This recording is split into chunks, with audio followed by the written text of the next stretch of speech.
How do you let go of people who obviously don't want to be around you anymore? Create a separation between the idealized image of the friendship in your head and reality.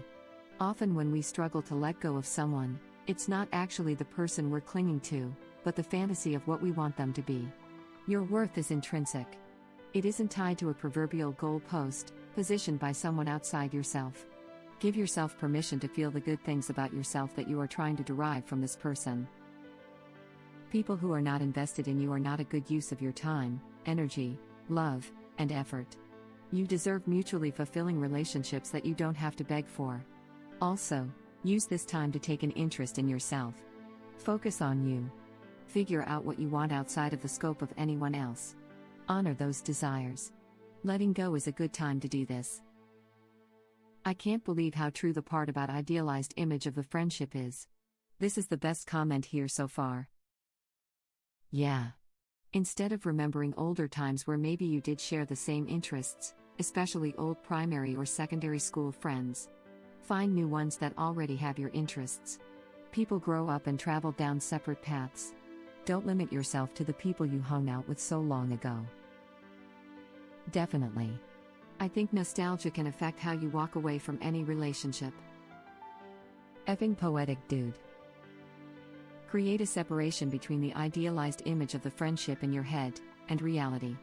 This becomes a lot more difficult if that person changed over time. I have past friends that used to be friendly and welcoming to anyone I pulled into my friend group. I had to eject them from my friend group because as they got older they became judgmental and hateful of random people for seemingly no reason. After a certain point, you have to accept who they have become, not who they were. Oof. Yeah, that's a tough one. Coincidentally, this is the current situation I've found myself in. Not necessarily that this person has changed for the worst, but that their priorities have drastically shifted and what we provide each other no longer lines up with my personal wants and needs. Or his, for that matter. It's a real challenge not to take the shift personally, but the bottom line is that their actions are about them, not me. Especially seeing as this is a romantic relationship. What I've found is that the longer you put off acknowledging reality, the more other people's changes feel like you've lost your value. That's not it at all, though. It's just that it's simply not about you, and because of this you need to choose to be about you. Person shrugging, female sign. Kind of dealing with this myself right now. I find myself still wanting to message them, offer support and generally just be there for them. I keep having to stop myself. You just got to take time and try to step back, even if you don't want to. That's what works for me. When you stop reaching to them first, and see that it has no effect on them, then you realize that what you did was right and you have no value in their life. There are other people who want to meet someone exactly like you. You'll find them soon. I've been waiting 18 years without success. I met my closest friends, aside from some family, when I was 20 to 21. We drifted sort of apart around 24 to 25, moving across the country will do that. I finally found a hobby I enjoy that requires other human beings being in person to fully utilize. Still haven't found a romantic friend, but this limerick/quote I've heard has always stuck with me. If you need to be in a relationship to be okay, you'll never be in an okay relationship. Edit, disregard my ignorance. It's most certainly not a limerick. My grandfather met his best friend when he was 70 and his friend 75. They hung out all the time and talk about everything. It's never too late. My mom just got divorced at age 67 and after 40 years married I don't think she will find love again, but I'm hopeful. Would hate to think my dad left her all alone and she will be by herself for the rest of her life. That's rough. It will likely be a matter of her perspective and attitude after she has had time to grieve. Anger can overwhelm you from a betrayal like that. From your comment it sounds like your dad ended things suddenly. I know it's different, but my mom was furious with my dad after he died. He died of an accident that his own hard-headedness caused. The betrayal of his commitment to her and their life together was something she never got over. Never tried any hobbies or saw a life outside of them. Whereas I have seen others recover from divorce or death of a spouse so well. They mourn, but they can also thrive. Wait, that's a limerick? See edit.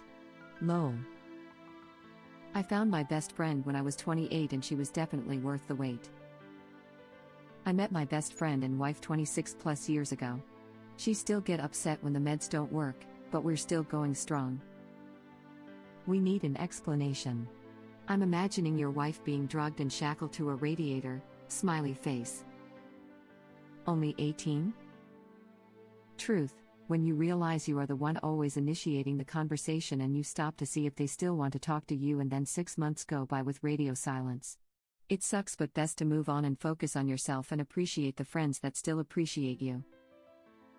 I have this problem right now with a lot of people I know. There's only 2 or 3 people that have actually initiated any sort of conversation since 2020. It has been a really weird period though.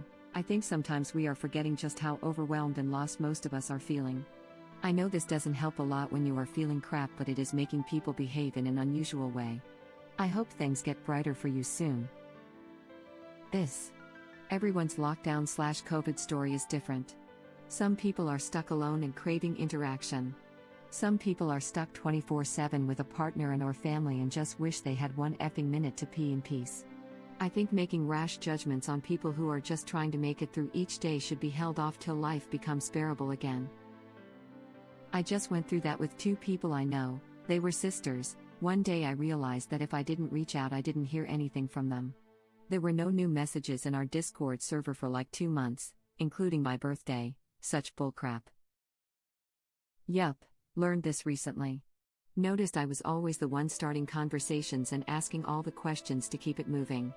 Stopped messaging and haven't heard from them in nearly a week, so that was a pretty good kick to the gut to realize I wasn't as important to them as they were to me. People show their friendship in different ways. Some people are better at reaching out, others not so much. It doesn't necessarily mean the person doesn't value you. Also, each friendship differs, they are different relationships, so of course, it's okay for friendships to cool as needs change. My mom lost touch with some friends while raising kids, but they are tight as thieves now, years later. Her life got busy, but she still really liked these friends. I came to say something similar but realized I am a bit late to this one. I am one of those friends that doesn't reach out first, but it doesn't mean I don't care, or I'm not there for my friends. I am just very introverted, while my friends are very extrovert. It just works between us all, and not once do they think I don't want them as friends. A week is not that much, I think. Also, I think some people may value you and like you, but the friendship is not as important as it is to you. Def sucks, but I think in some cases it's not that they don't care at all, but they don't care as much as you. I find that happens to me more often than not. I just take them off my priorities, but will still chat if I feel like it.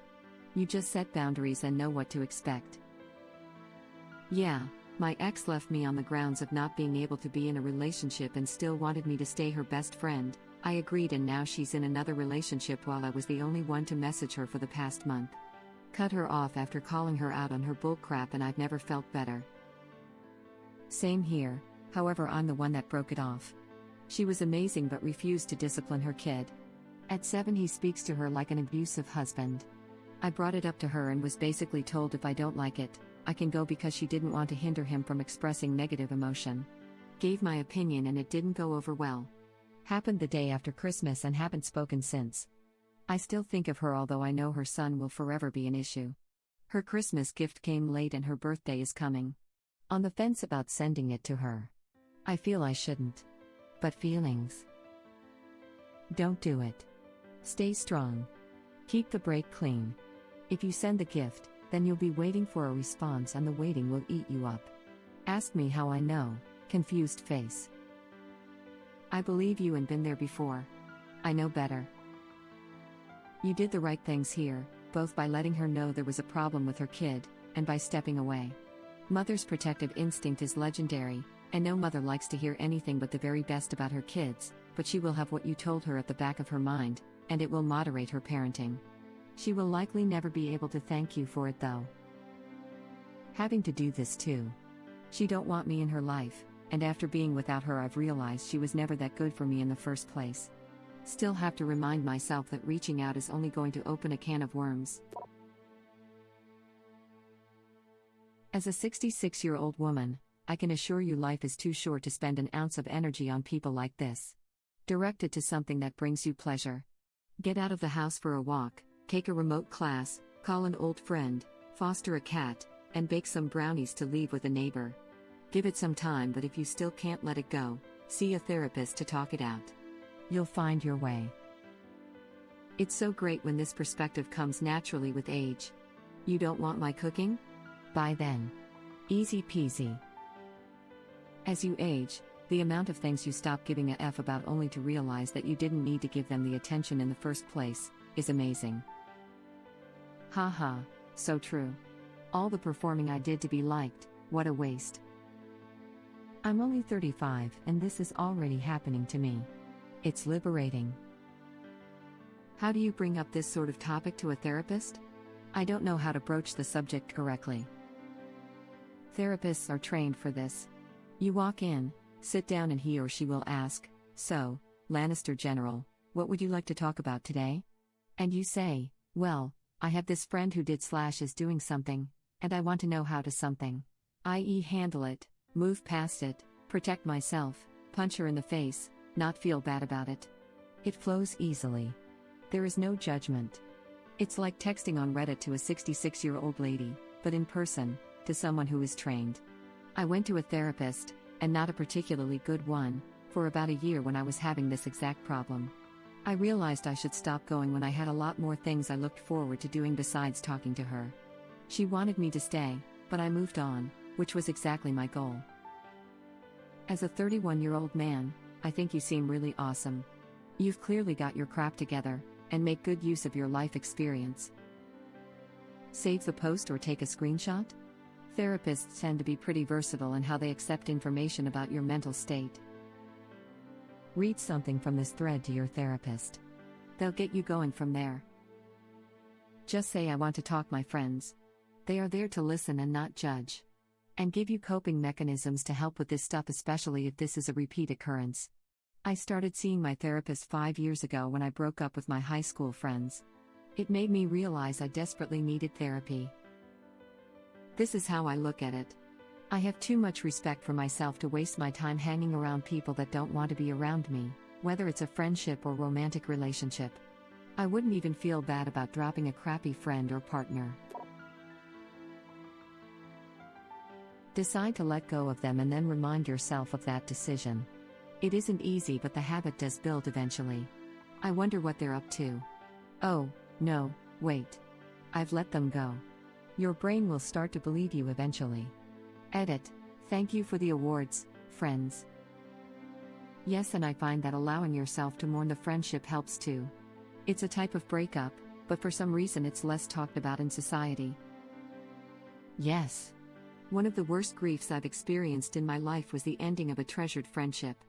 Actually allow yourself to grieve for the friendship, the parts of your life you are losing, the future you and your friend no longer have, etc. Sure, there's always a chance you can rekindle your friendship in the future, but reaching a place of acceptance over the loss for now is important. Losing friends happens, be kind to yourself through the process. There will be other friends. Edit. Thank you all so much for the rewards and thoughtful replies. I'm trying to respond to everyone. I know how tough this can be, and I think it's so important to normalize the grief process outside of death. Feel free to PM me too. Edit 2. Making new friends as an adult has come up a couple of times. I know from experience it's not easy. I actually wrote some on another post recently, so I'm going to share them here as well. Web link. Growing up, I had two best friends. One I lost to cocaine, and in the other one I quit drinking and he didn't. We didn't talk for 20 years when they both separately contacted me out of the blue. We're all on good terms again. Water under the bridge.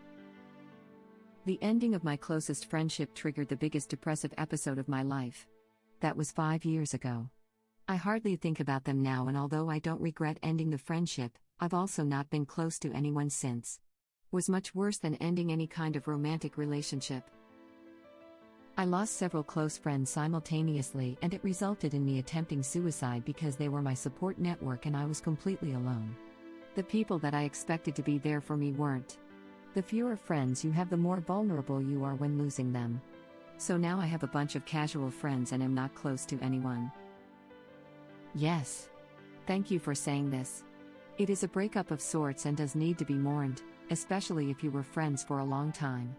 It can feel crappy in the moment, but ultimately it feels better when you know you've put yourself first and made room for healthier friendships to grow. I should stop reaching out to friends who don't reach me out. It can feel similar to a romantic breakup if the friend was close enough. Someone else said not to take it personally, and I agree with that. It helps to talk to someone, and after some time the two of you might reconcile. I had that happen recently, and it felt like we fell out over something so petty. Don't hold a grudge, but obviously a lot of this is case by case. You will fall back to your old bad habits of always trying to contact them, to no avail, if you don't actively make the decision to let go. As a friend of mine has said, you should never chase a cart that won't pick you up. Thank you for watching. Please subscribe to be the first to know about Red Rabbit Reader's new videos. If you like our videos, please like them on YouTube and share them with your friends. We welcome your comments below. Press to start another of our videos.